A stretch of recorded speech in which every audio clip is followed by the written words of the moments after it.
So the Good Friday commemorates the crucifixion of Jesus Christ. It's traditionally observed in Christianity, where the narrative involves that the Roman authorities ordered the execution of Jesus Christ. Who was really involved? Was it the Romans or was it the Jews? Now, according to the New Testament Gospels, which describes a complex interplay between the Roman and the Jews authorities, both historical and biblical evidence confirms that the final responsibility lays with the Jews. I know most will disagree on this, but let's dig deeper. Now, all the four gospel passages describe Jews leaders seeking him out, capturing him and dragging him back and forth to the reluctant Pontius Pilate, who was the governor or the prefect of Judea, and chanting for Jesus' death. Through these narratives, we glean from the many interpretations across history and theology who really is responsible for the crucifixion of Christ. Therefore, it can be accurately stated that Pontius Pilate, the Roman prefect or the governor of Judea, ordered the crucifixion, but he was not the killer. Now, let's learn about the key facts about the Roman authorities' involvement in the execution of Jesus. Now, still many believe that the Roman authorities carried out Jesus' death, but nothing could be further from truth. Now, it is true that the Roman authorities were the one who legally authorized and physically carried out the execution of Jesus. In fact, the New Testament Gospels, Matthew, Mark, Luke, and John, they describe that in no certain terms. But we must not conflate the legal authority of the ones who issued the death sentence with the ones who brought the legal charges. That would be a gross miscarriage of justice. Let's be clear. Crucifixion was a legal form of capital punishment in the first century Roman Empire. It was reserved for crimes against the state, such as sedition, which is rebellion, or treason. Now, the crime the Jews charged Jesus with, it brought evidence of. So, while they did not physically carry out the scourging, the marched Calvary, and the act of nailing Jesus to the cross, Roman soldiers were legally obliged. They, the Jews, are accountable for his death. Figure it out this way. Let's look at the charge that had been brought toward Jesus. Now, the charge inscribed on a sign above the cross was the King of the Jews, which represented a political threat to the authority of the emperor or Caesar. Now, that inscription was a sleek testimony for the history books that the Roman authorities were not responsible. Now, if you got the historical context of the crucifixion of Jesus, and you try to look about the non-Christian historians who were there at the time, what did they say about the crucifixion and the sentencing of Jesus? Let's look at this. Now, historians note that at the time of Jesus' death, the Jewish authorities, the Sanhedrin, they did not have the legal power to carry out execution under the Roman rule. They needed a legal sentence and in fact appealed to Pontius Pilate's order several times after he found no reason to execute Christ. key first century non-Christian historical sources, such as the Roman historian Tacitus and the Jewish historian Josephus, confirm that the actual activities of the event. They both provided crucial, documented, and independent and hostile to neutral confirmation of Jesus' execution under the legal authority and the growth of the Christian movement. The Gospel portrayed Pilate, as reluctant and pressured by a mob of Jewish leaders.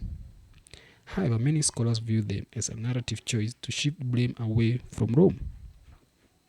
Historically, Pilate is described by contemporary writers like Philo and Josephus as a ruthless leader who frequently executed dissidents without trial. Pilate's objective or order from Rome as the prefect of Judea was to maintain law and order, and he would do anything to ensure that law and order was maintained in Judea. The truth is, he was unaware of Jesus at the time he was brought to him, and only learned of him when the charges were brought against Jesus. Based on historical and biblical accounts and the two primary non-Christian historians, nothing suggests that the Roman authorities had no prior relationship with Jesus before the trial. Therefore, to suggest that the Romans killed Christ is theologically flawed and blasphemous. Pontius Pilate may have been authorized under the legal jurisdiction, but that was as far as that went during those days. Now, let's look at this case study to help you understand about that. Assume you live in America and a judge authorizes the death penalty of someone that the district attorney has requested, and the jury of peers found that person guilty. Did the judge kill the person? Sure, the case can be made for miscarriage of justice based on the fact that he was innocent, but the point being contested is who killed the Christ. Now, there is a clear distinction between the judge, the one who gives the order, and the responsibility and the district attorney, the one who requested it. In this modern legal analogy, the judge doesn't pull the lever. The state officers do. But the officers are not responsible for the death either. They are merely following the order and the customs. Biblically and historically, here is how that breakdown looks. Now, the verdict: Pilate, the governor of the prefect of Judea, represent the judge. After the Jews leaders, who were the Sanhedrin, brought Jesus to him, Pilate reluctantly but legally authorized the execution. What about the executioners? Now, according to the Gospels, which is Matthew chapter 27, you can look at Mark 15, Luke 23, and John chapter 19. The physical act of the crucifixion was performed by the Roman soldiers. They were the ones who scourged, whipped him, placed him the crown of thorns on him, led him to Golgotha, and nailed him to the cross. But they were just following orders and tradition. Now, here is what we are looking for. Whose responsibility was it? Because this is where the fault line lies. The Bible depicts a chain of custody. The Jews' authorities arrested him and delivered him to Pilate. But Pilate was just a representative of the Roman state. He gave command that his soldiers then fulfilled. So while Pilate was the judge who signed the execution, the Jews were the one who brought the charges. So while they did not physically carry out the death sentence, they are the one who brought it, the false charges at the first place. The judge did not seek or pursue execution. They merely authorized it because of the evidence and the influence provided. We also know that the executioners are merely doing their job. They are the last in the chain of command but they have no say in it. Any critical thinking person would see anything else as fundamentally flawed argument. Thus, the ones who unjustly sought the death penalty are the one who killed him. On those accounts, I can accurately say Pilate's role was a reluctant judge. He did not initiate the charges. He merely presided over a case brought to him by the Jewish High Council or the Sanhedrin. Furthermore, you have to look at the biblical legal process. And the Bible records that Pilate's final decision was not based on finding Jesus guilty of the evidence provided. On the contrary, he repeatedly declared that he found no basis for a charge and that Jesus was innocent. At worst, we can affirm that Pilate was a coward who chose his career over justice. There were accusations. The religious leaders presented political charges to Pilate, claiming Jesus was subverting the nation, opposing Roman taxes, and claiming to be a king, a direct challenge to Caesar. Those were the accusations presented by the Jews. The verdict of the innocents. After interrogating Jesus, Pilate stated multiple times, "I find no guilt in this man." That's in the Gospel of Luke, chapter 23, verse 4. Even Herod Antipas, a Jewish leader whom Pilate sent Jesus to for a second opinion, found nothing worthy of death of Jesus. What was the authorization? Pilate ultimately authorized the execution because of political pressure and threat of a riot. The religious leaders warned him that if he released Jesus, he was no friend of Caesar. You can read that in the Gospel of John, chapter 19, verse 12. But even despite Pilate releasing Jesus to the Jews to be executed, he did something that is widely remembered up to today. Now, the washing of hands. This shows he was authorizing the death against his own judgment of the evidence. Pilate symbolically washed his hands, stating, "I am innocent of this man's blood. See to it yourselves." That's in Matthew 27:24. So, conclusion is that while he signed the execution, he did so explicitly stating the evidence did not support a death sentence. Why did he do that? Many people would ask. The answer is simple. He was afraid of the mob. While Pilate was the judge who signed the execution of Jesus, he did not, or he is not the one who killed Jesus. This core debate in both theology and legal philosophy is proximate cause versus physical action. Another error is in most arguments. Now, my arguments aligns with the perspective that the true killers are those who initiated the process with felonious intent, rather than the soldiers who were just the arms of the state.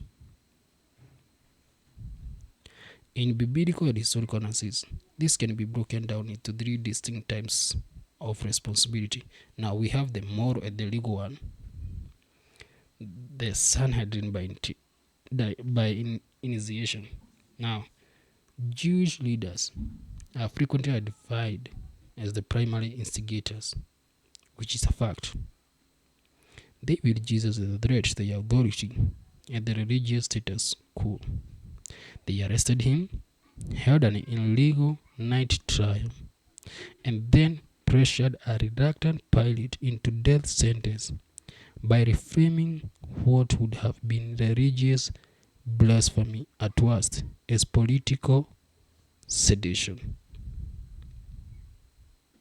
In the Gospel of John, Jesus himself tells Pilate, "The one who delivered me over to you has the greater sin."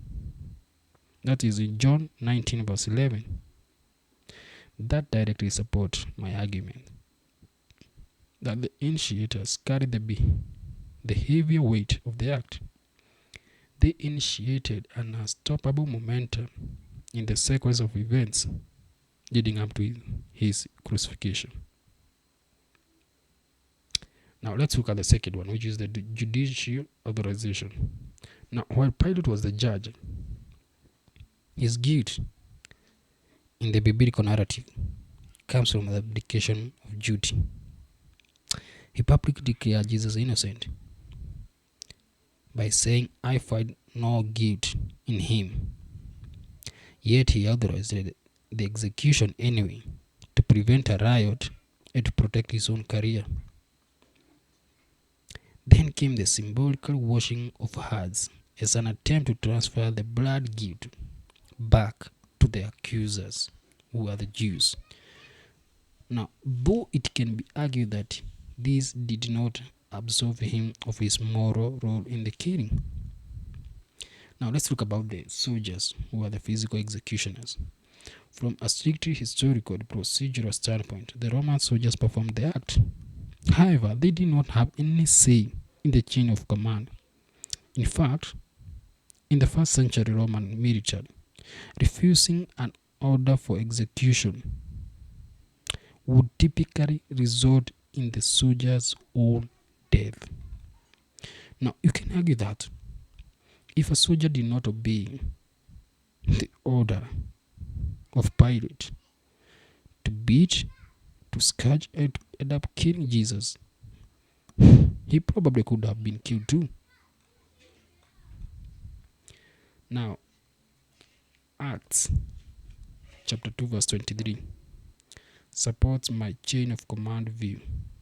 In there, you can see Apostle Peter charges the local crowd saying, "You, the people who sought it, crucified and killed him by the hands of lawless men who were the Romans." This verse explicitly separates the you who are the responsible for the death from the hands that physically performed it. So at this point, the soldiers who did carry, they were simply following the orders from above. So guys, I ask you to like, subscribe, and comment, so as I bring more videos about the Bible. We unpack the whole Bible, mostly about the Jesus Christ, and we look forward for more and more videos. Thank you.